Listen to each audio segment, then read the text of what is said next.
Hey everyone, welcome to my channel, or welcome back to my channel. Today I'm going to talk about my transition from a small city to a large city, and kind of more so on how I moved to Chicago and why I stayed. So if you are interested, please keep on watching.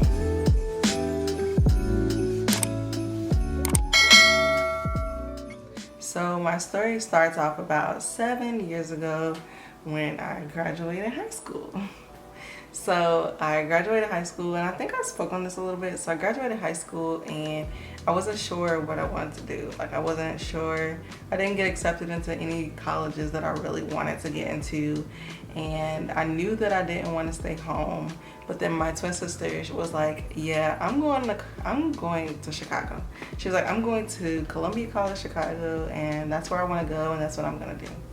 So I was like, okay, like, me too. So I ended up following her here to Chicago, and from there we ended up transitioning to from 3 different colleges.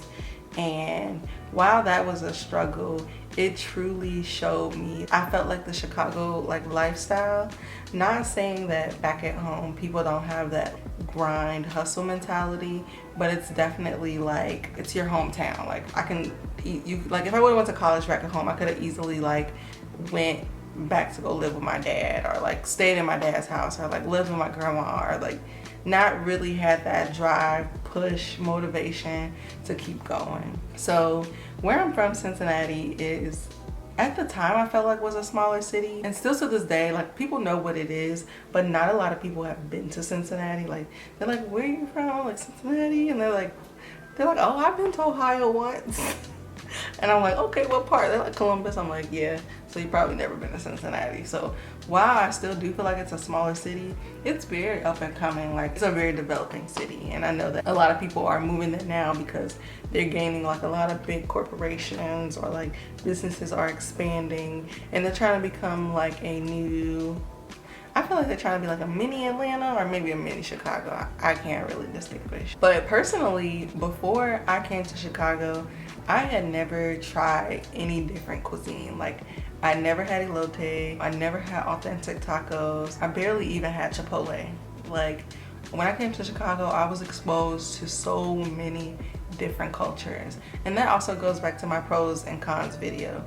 It's such a pro that while Chicago is very segregated, you are exposed to so many different ethnicities, different ethnic foods that I could never in Cincinnati. I don't even think, and maybe I was just sheltered, but I had never been to a neighborhood that specifically had authentic Mexican food or authentic Ethiopian food. Or the other day, I went to a Ethiopian lounge, and it was really it was so fun, because I was like, wow, you can experience so many different things without even having to leave your city. And I felt like those were things that I would never get from Cincinnati.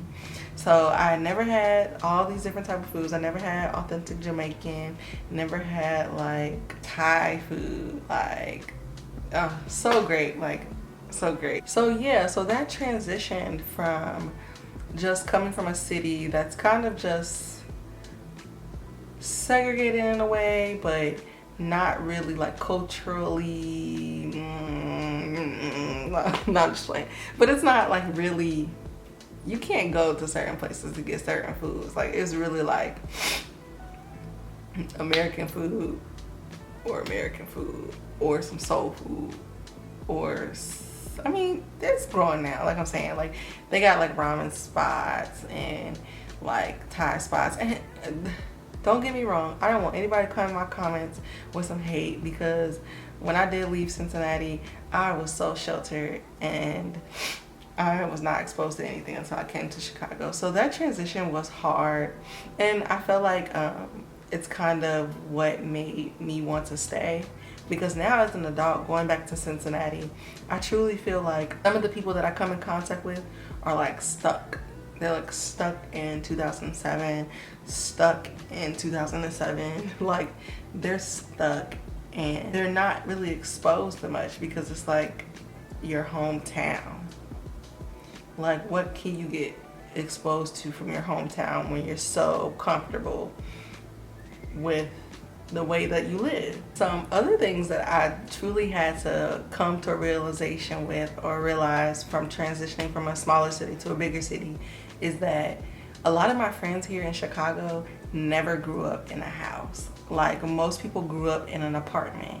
And while I know that that's true in smaller cities, I know that a place like Cincinnati, even though we never grew up in a house that we owned, we always lived in a house. Like, it was never like an apartment complex. Like, it was always a house that we like probably rented out from someone. So that's also something that was like totally different for me. Like, Chicago is a big city. Of course they would have a bunch of apartments rather than a bunch of houses. So that was just something else that was like truly like shocking. Like, I was like, wow, like some of my friends never like grew up in a house, and that's probably their motivation for wanting a house. Versus me, I'm like, I mean, when a house comes, it'll come, but like, is it my goal right now? Nah. Another thing that I realized from transitioning from a smaller city to a big city now that I'm an adult is that while rent may be cheaper back at home, who wants to live back at home? Like, and that's truly a sacrifice that I had to think about and make. I know recently I had a couple old friends that were looking for apartments back at home, and they were getting like 1 bedroom, 2 bedrooms for the amount that I pay. And I was like, dang, like, you know, I'm just in a studio, but I could be back at home in like a 2 bedroom for the amount of rent that I pay. But then it's like also, do I want to live back at home?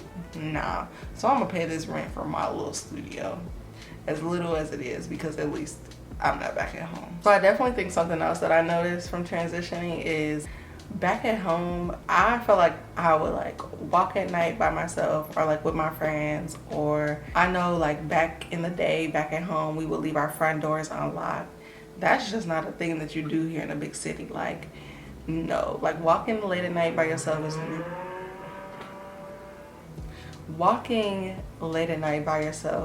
is not a good idea. Leaving your door unlocked is not a good idea. But in a smaller city, when you live in a neighborhood and you know all your neighbors and you know nothing's gonna happen, it's like, okay, it's cool. Like, you know how you see on the news and they be like, nothing like this would ever happen in our neighborhood, stuff like that. Like, that's what I think about when I think back at home. Like, just how more lax and chill I was. Now I'm like always on my like P's and Q's. Like, I'm forever watching my back, seeing who's behind me, making sure I'm not getting carjacked, making sure I'm not getting robbed. Like, it's definitely heightened my awareness as far as safety goes, which is a good thing. So I'm grateful for that. So another thing that was really hard for me to come to terms with is like, my friends back at home, they are not gonna be able to understand my new lifestyle that I live here. For example, I had like a bunch of people that I was like friends with that obviously I'm not friends with anymore, but you know, that comes with growth. But it was really hard for me because I was like, wow, I'm still the same Ayana. I'm just living this new lifestyle, but my character is still the same. But yes, I do go to rooftop bars, but that's because we have way more in Chicago than I did back at home in Cincinnati. Or yes, I do shop at like stores like Zara, Topshop, because we have those stores physically here. So it's like, I'm not changing who I am. My environment has changed. So that was also something that was a really hard transition for me. Just knowing that some people just, for lack of better words, just have to get left behind. Like, you can't bring everybody with you. And that's something that I definitely had to learn. So these two other things are things that I got used to, but driving, like, I have a car now, but I'm at the point in my time in Chicago where I'm like, I'm not catching the bus. I'm not catching the bus. Like, I did that like all throughout college. Like, I recently got a car last summer. All throughout college, I caught the bus, caught the Ubers everywhere, and I'm finally at the point where I'm like, nah, I'm not catching the bus. But that's also something that I transitioned from, because back at home in Cincinnati, buses do not run as frequently, as often as they do here in Chicago. I mean, there's always a bus running. The train runs 24 hours, I think, or at least till 4 a.m., which is darn near 24 hours. So I had to get used to like taking public transportation, which in turns also made me have to get used to people invading my personal space. So like pre-pandemic, trains were packed, like packed, especially during rush hour. And don't let, like, you know, somebody that want to go home, they are getting onto that train, and y'all are gonna be smushed like sardines. We don't have trains in Cincinnati, and people have a car, or if you didn't have a car, there was always someone willing to pick you up from wherever you were. So I never really had that issue, but that was something that I also truly have to get used to, which now I appreciate, because I truly appreciate the big city life. To conclude this video, I just like to say that if you are moving from a smaller town or a smaller city to a big city like New York, Chicago, maybe LA, just do it.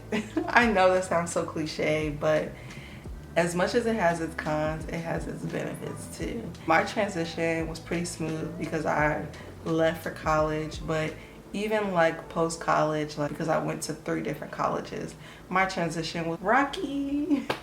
My transition was rocky, but I made the best of it. If you're moving to Chicago, you're moving to a big city, good luck and congratulations to you.